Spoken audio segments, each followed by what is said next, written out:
Hey everybody, it's me again. Yeah, I'm back once again. Right now I'm gonna do the Smallville season 8. Eight. Okay, I can't even make it. Okay, it's 8. 8. Smallville season 8. Yeah. That's what I'm doing. My bad. My mistake. Yeah.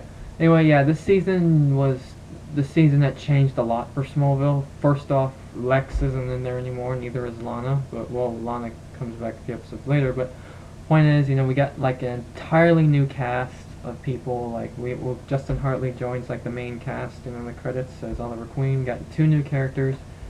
Tess Mercer, played by Cassidy Freeman, and Sam Witwer, who plays Davis Bloom, aka Doomsday. We'll get into that. But basically, to start off, it's a new cast. It's like reinvented the series pretty much in this season. Whole new look, new feel. Like Al and Goff, they left, and now we got the executive producers Brian Peterson and Kelly Souders. They took over as executive producers. It's just a totally new look and different feel of the show. Like just totally different way than before. Like basically basically the show's setting is more in say the city of Metropolis more so than it is in Smallville. So it's more city, more a little urban, shall we say? The colors are different, a little more urban. Kind of the lighting's a little. There's like different lighting in here than it was before. So, and what else? What else we got?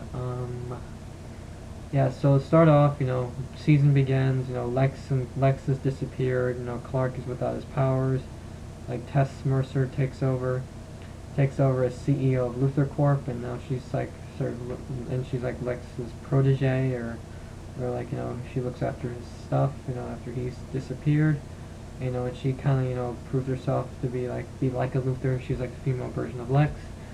So yeah, and then we find Chloe, who actually has the Brainiac ability, from her encounter with Brainiac last season. Now her like things, her IQ skyrocketed. And then Jimmy Olsen proposed to her, and then they get married. And see, and then Clark starts working at Daily Planet with Lois, and they kind of have a little kind of a not quite to where we see in the comics.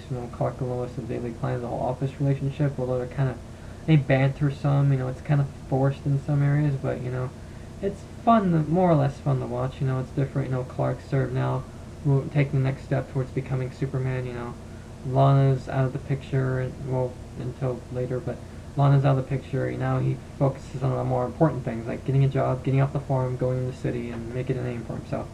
And now, of course, Tess owns the planet because Lex is in charge. Now she's the CEO of the Daily Planet, and now she's the boss. And then, big major season, the new villain, Davis Bloom, aka Doomsday, the only character in the comics to ever succeed in killing Superman. Now this character I liked, he gave a real different, it was very different. When I heard about Doomsday was going to be on the show, I wasn't sure how me and along with other fans wasn't sure how it would play out, but it seemed to play out well. It gave Doomsday like a human alter ego. That was a good idea. Have him turn into the Beast. He's got a little bit of dark side. He's like kind of very sympathetic. Like he wants to sort of absolve himself. He's trying to redeem himself. And everything. And then we find out. He was kind of abandoned. He grew up in foster homes. He really never had a home. And everything. Also, a good little dynamic was, he was a paramedic. He was working at a Metropolis General, where he would actually save people during the day and then kill them at night. He became a serial killer. He was like the Smallville version of Dexter. And then when we see Doomsday on screen, I was like, damn, like that monster was pretty big. Even though we only saw glimpses of him. He was like in the shadows. It's like the shark in Jaws. Like you see you see glimpses of him, but you don't really see him until he like attacks. In a sense, that's how Doomsday was. You saw glimpses of him, but you didn't see him. In a sense, it kind of was a little suspenseful, so I like that. And then later we had Lana come back midway through season to wrap up her storyline. So Kristen Crook was like special guest star. In a sense, and then it was right when Clark was trying to starting to be more of a man and everything, like working at Daily Planet with Lois and everything. Then we see Lana again. It's like he's just backpedaling. It's like seriously, dude, come on. He's like I swear it's like with Lana he's like weak, but with Lois he becomes more of a man. He's more of a man with Lois. She kind of gives him some backbone now. She distracts him too much. She's like always been his distraction. It's like just but like the see in a sense, like as much. I mean, I used to like Lana. I actually had the biggest crush on her. Like Kristen Kirk, I actually had a big crush on her. But like for a while, I used to. But like it's like after a while, it just kind of got old. Like this whole Lana thing, it's just got old. It's like, come on. Like, there's only so long you can drag something out. But eventually, they wrote Lana out.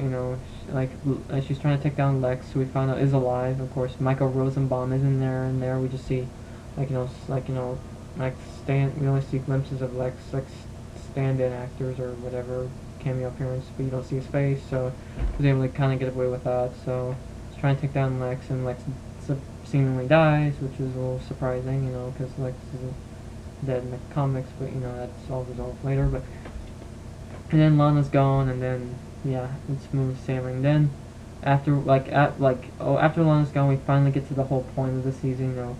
Clark and Lois, Doomsday, and Chloe and Jimmy, and then Oliver had some of his own stuff to deal with. His dark past, finding out Lionel killed his parents, and him clashing with Clark of what to do, and he was like Clark was trying to embrace his role as a hero while he was questioning his, so his own identity, and then Davis, he's just trying to his own destiny, which is to kill Clark. He was sent to the world to kill Clark, because he was a creation of Zod and his wife Faora.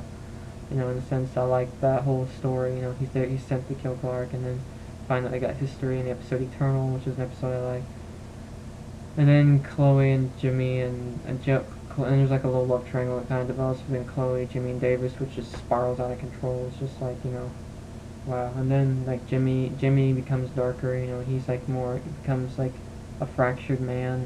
Because finds out love of Chloe doesn't trust him, and she trusts Davis over him, and he kind of feels pain there. And then everything, and then like really like probably the most shocking thing throughout the whole series when like Jimmy was killed. It's like, come on, he's in the comics. We find out like the Jimmy in the series isn't the actual Jimmy in the comics. It's his younger brother. It's like it's because the real Jimmy's like actually like about 5-10 years younger than Lois and Clark in the comics. So I mean that was kind of a loop. I mean I guess it's like they call him Jimmy, but his real name's not really Jimmy. It's Henry James Olsen. So it's just his little brother. And then Davis died, even though I wanted to see more of a fight between Clark and Doomsday, but it was kind of the budget, was kind of But overall, I'm glad like after this season the show continued. So I thought this might have been. I think other people along with me might thought this would have been the last season, but it's good. It actually worked, even though it didn't have the main people it once had, like Lex. Well, at the main people like as major players like throughout the season, like Lex, Lana, Lionel, and Clark's parents. Even though of course Lana did make an appearance, and Lolo, and we didn't see Rosenbaum, but we did see Lex. So it worked out well. I was able to continue and was able to give Smallville the show more success. Great, good of them. Yeah. So yeah, that's it for me, and I'll see you all soon. Bye.